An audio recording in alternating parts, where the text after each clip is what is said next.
It doesn't start with a deal. It starts with a refusal. Washington asks for gas. Canada says no. Not loudly, not angrily. Just no. And that's the paradox. Because at the exact moment the United States needs energy more than ever, when data centers hum, factories strain, and winter looms, Canada turns away from the south and opens the valve to the west. Asia. Quietly. Efficiently. Permanently. You're told this is just trade. You're told markets will balance. You're told allies always come through. That's the lie. Here's the contradiction that should stop you cold. American demand surges while Canadian supply shrinks, not by accident, by design.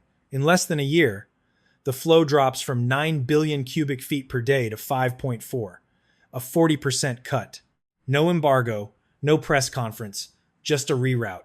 This is happening now. On January 10th, 2026, a tanker slips out of Kitimat, British Columbia. Destination, South Korea. It's the first major liquefied natural gas shipment straight to Asia.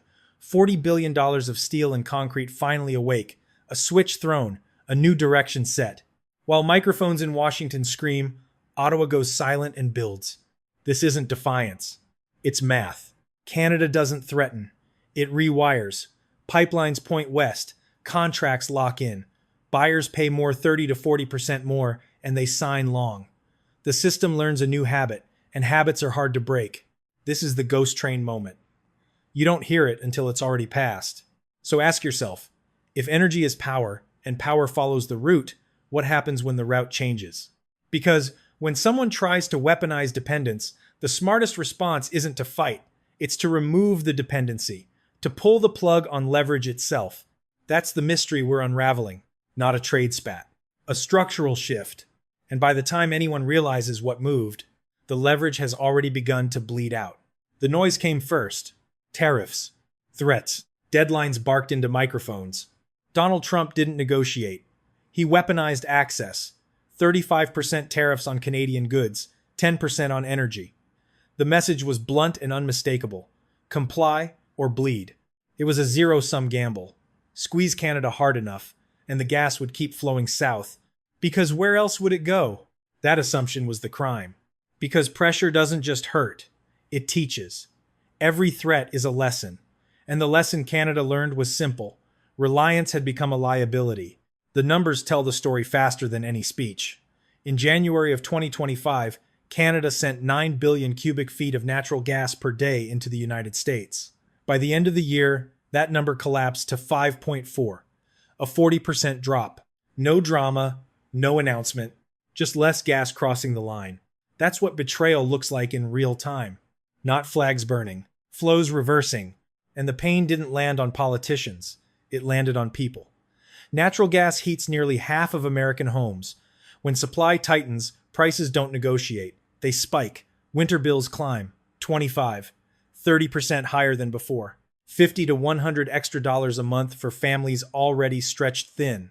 Factories feel it next. Chemicals, plastics, fertilizers, steel. Industries built on cheap gas start to scramble. Margins shrink. Shifts get cut. The math turns hostile. This is the unintended consequence. Loop in motion.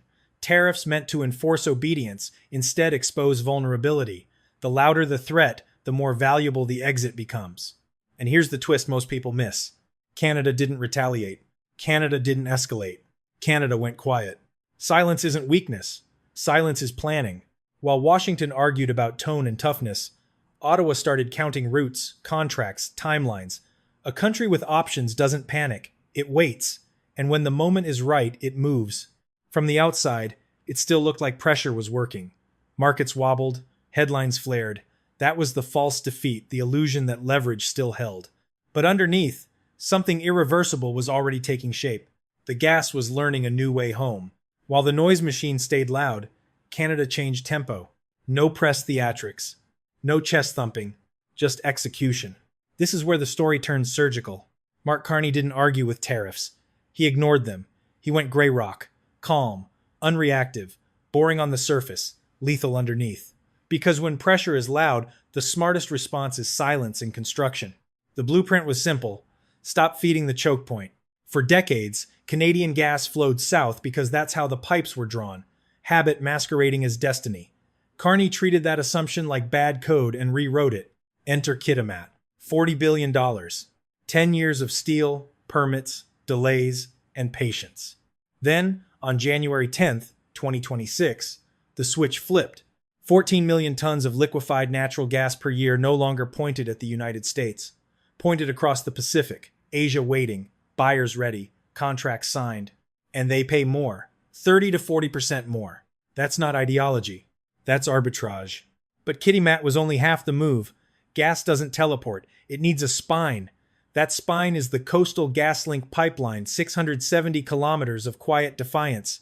A steel artery that pulls gas from Western Canada and pushes it west, not south. Every molecule rerouted is leverage removed. This is the ghost train. It doesn't announce itself. It doesn't threaten. It just reroutes the system while everyone else is guarding yesterday's gate. Once the tracks are laid, the train doesn't ask permission. It moves. And it keeps moving. Phase 2 looms. Capacity doubles to 28 million tons per year. Enough to replace a massive share of what Canada used to sell to America. Enough to make the old threats sound hollow. Then come the reinforcements. New projects. Kailism's LNG 12 million tons annually, all to Asia. Added up. $116 billion in nation-building energy projects. Capital stacked on capital. Time horizons measured in decades. This is checkmate without confrontation. Because infrastructure creates behavior. Once buyers lock in, once pipelines set direction, once workers train and ports hum, reversal becomes suicide. No government tears down a working system just to relive old dependencies. From Washington, it still looks like leverage. From Ottawa, it's already gone. Trump shouts. Carney builds. And every mile of pipe makes the shouting quieter. This is where it turns heavy. Because reroutes don't just change trade. They change survival math. America's appetite for gas is exploding. Not tomorrow now. Data centers chew through power. AI racks glow day and night. LNG export plants on the Gulf Coast race to load ships bound for Europe and Asia. Everyone wants the same molecule at the same time. And supply isn't keeping up. To S. Production crawls forward 109.1 billion cubic feet per day, growing barely 1.3%. That's a slowdown at the worst possible moment. When demand surges and growth stalls, prices don't ask permission. They jump. You can already see it forming. Henry Hub climbs toward $3.90 per million BTU. Bloomberg whispers louder $4.50, maybe $5 by the end of the year. This isn't speculation. It's arithmetic. Now remove 40% of Canadian inflows from the equation. That's the squeeze. Natural gas heats nearly half of American homes. When winter hits Michigan, Minnesota, the Northeast, families don't debate geopolitics. They open their bills. 25 to 30% higher than before. 50 to 100 extra dollars a month. Every month. Coal doesn't care who you voted for. Industry feels it next. Chemicals, plastics, fertilizers, steel. Plants built on cheap gas watch margins bleed out.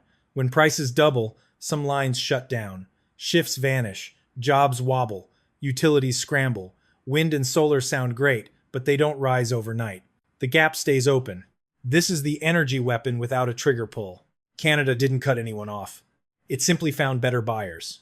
And here's the part Washington can't undo. Hysteresis. Once a system resets, it resists going back. Long-term contracts with Asia lock supply for decades. Ports hum. Pipelines flow west. Workers train for a future that doesn't point south. You can't shout that away. You can't tariff concrete. You can't tweet pipelines back into place. This is the structural shift.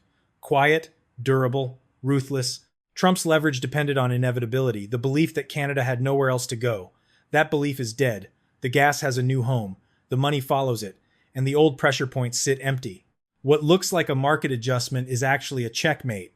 Because when the next crisis hits, and it will, Washington reaches for tools that no longer bite.